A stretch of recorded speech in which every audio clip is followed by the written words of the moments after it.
4:21 in the AM, and we're looking at book 3, interest. You guys are with me, right? Better be. Awesome. Okay. Got a penny there. Stuff like this. I'm going to just pause for a second to say something. Awesome. Okay, continuing on, interest. It's about money. It's not like being interested. Okay? This is the third thing about earning and spending money that we're looking at. That's what this says. A lot of front pages you don't really need. Okay. How would you like to earn some money while doing nothing?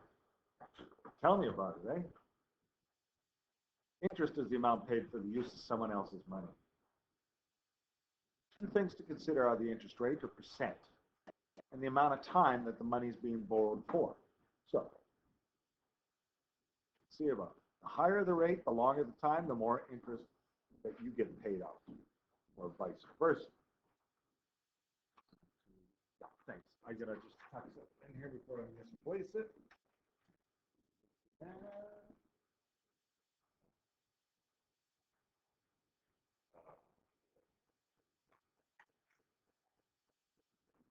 Okay.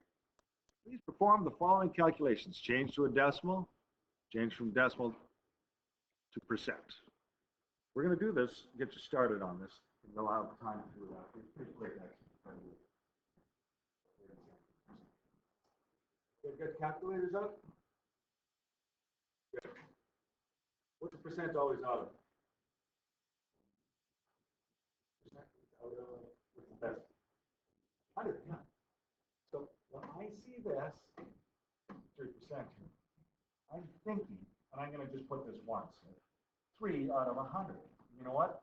You get my decimal, I just put that in the calculator. 3 divided by 100. If you're dividing by 100, you can actually do it in your head by moving the decimal 2 spots, but you're actually dividing. It comes out to be 0.3. To make a decimal a percent, on the other hand, I'm going to slip this green over here. Instead of dividing by 100, you multiply the decimal. So I'm going to put in my calculator.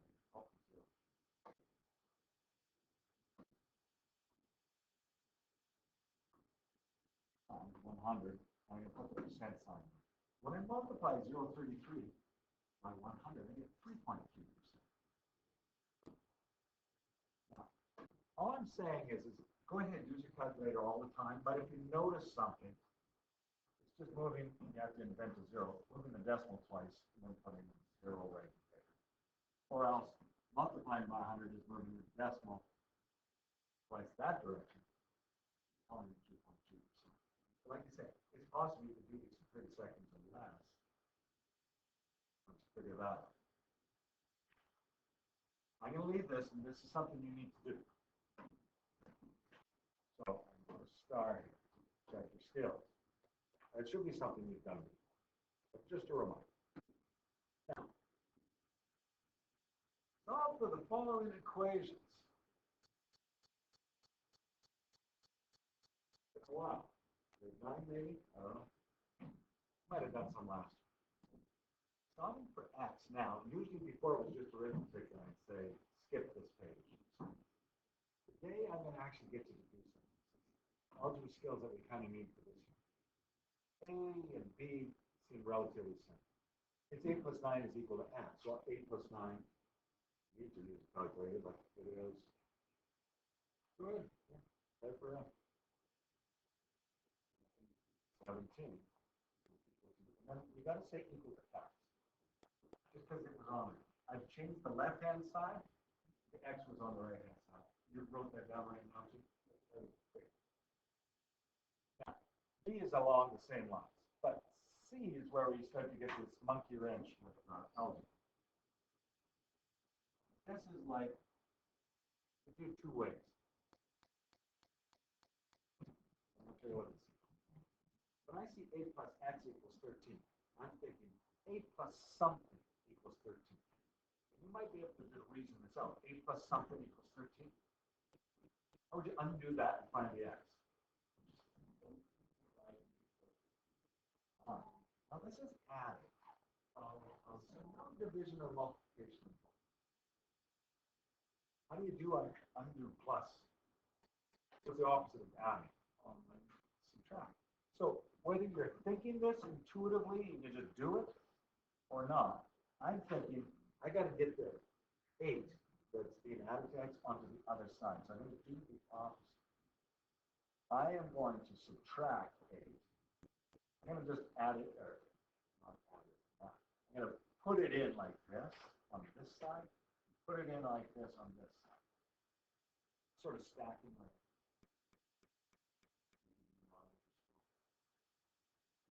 on the left side, I have 8 minus 8. That means that 8 is gone on the left side. The only thing left is the letter x. And then I go 13 minus 8. You might do that in your head. You might do it on a calculator. It doesn't matter. Either way, you should get the 5. This is the algebra. It's down to.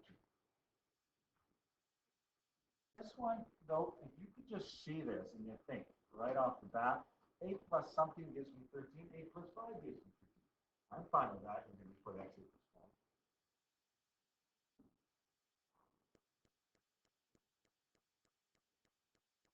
5. Now, I left B because I think you can do it. I'm leaving D because I think you can do that.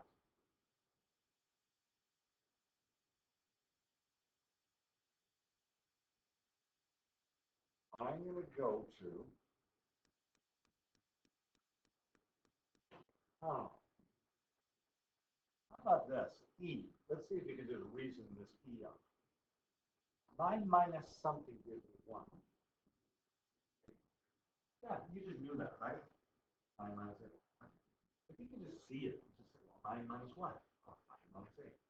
You can do it that way. And I recommend you do that if you see it right away. No need for algebra to just figure it out. But if you needed to use algebra because it's trickier numbers, I'll show you how. But you don't have to do it this way if you see it right away yourself. So I've got 9 minus something. This is where this is actually trickier than it really is to do the answer. This time I'm subtracting x. And I want to solve for the letter x. And you just know it. You can reason it, or I guess I got to show you the complicated. Okay. Undo subtract x. I want to get 1x alone. I got to add x. Add it to this side, I got to add it to this. If I do that, I guess I'll do it. Fine. I got 9 only because I subtracted x minus x. Now I have 1 plus x. That's where it gets simple, right? It's more work than you needed because you knew the answer. You got to subtract the 1 on this side and subtract the 1 on this side. And then you got 8.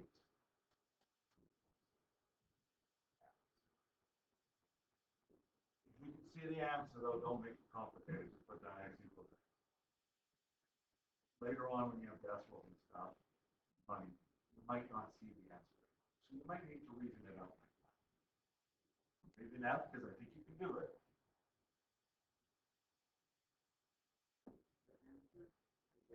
It is 8. And that's all it cares about, right? And that's what I told you. There's no reason to do this work here if you just know what x equals 8 is the right thing. Oh, F. Actually, F is not 8. It's about 8 minus 14. It's going to be negative. I know what you think. The bigger number subtract 16, or the bigger number subtract 14. I'll let you guys read that out later. And G is 8. It's 2 times 4 x equals. You can just write that. There's no algebra. Here's where we start to get multiplying and dividing. Undo multiplying, you divide. I tend to show division as a fraction. Fraction is division. Here's what I'm thinking when I see this. 5 times x, 5 times a number. I think you know this, though. 5 times what equals 10? Oh my God.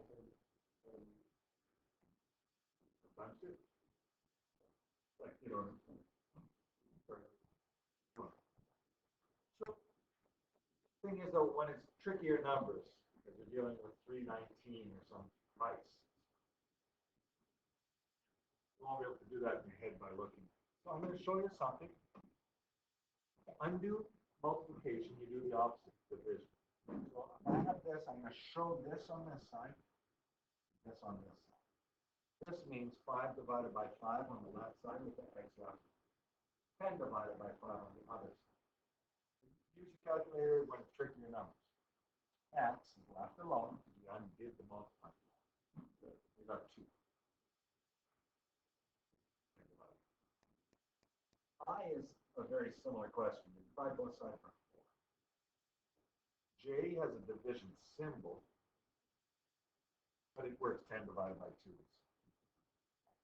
I'll let you do that. K has a division symbol. I want to do it. What's the opposite of division? Multiply. I like showing my stuff as fractions to divide, but you can do it this way. So I'm going to just squeeze this in here underneath. Times, oh, I want my times symbol, though, to look different than my x. So I make my x's. You probably notice how curly times x.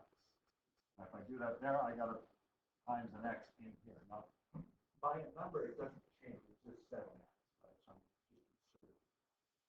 So it gets really confusing when I have a time symbol. I'm showing why it's confusing. I'm actually going to use a bracket.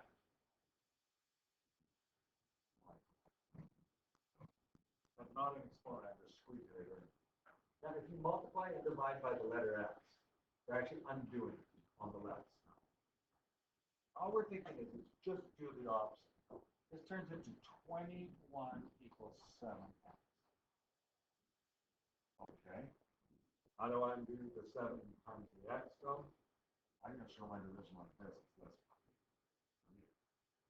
Then, squeeze this in over here. 3. Here's a bit to that.